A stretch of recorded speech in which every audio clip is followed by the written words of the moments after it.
On the third Sunday of Advent, some churches' traditions celebrate peace.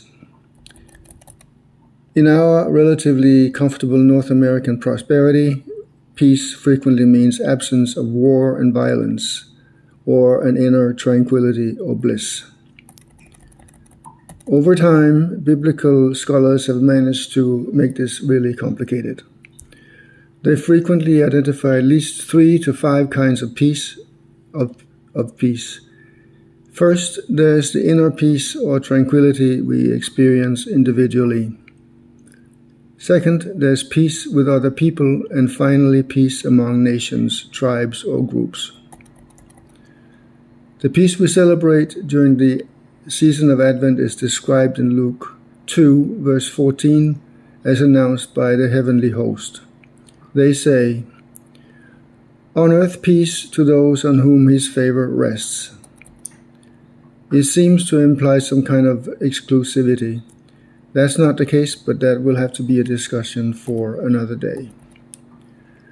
Inner peace is closely related to anxiety or worry. It is hard or impossible to have inner peace when your most basic needs aren't being met.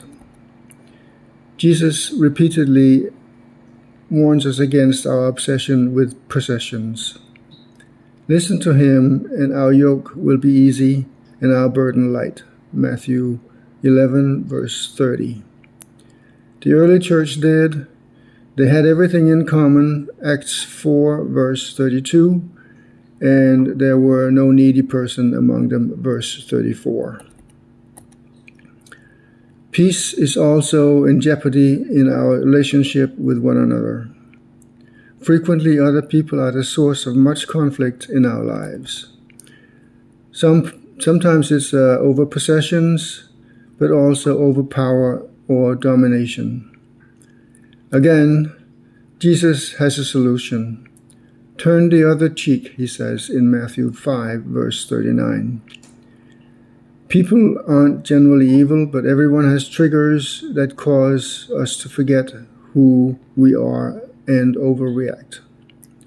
Turning the other cheek effectively disarms the attacker. Jesus himself did not resist when confronted with ultimate attack on the cross. It's unlikely that we as individuals can achieve world peace. It is only possible when we do it together.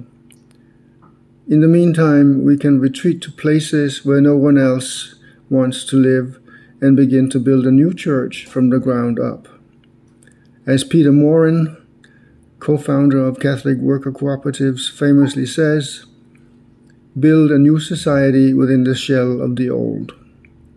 By our example, we will show the world that the kingdom of heaven is possible. We often forget the most important piece of all, the peace we have with God. Jesus makes it really simple. His peace is based on love. Love God and love one another, he says.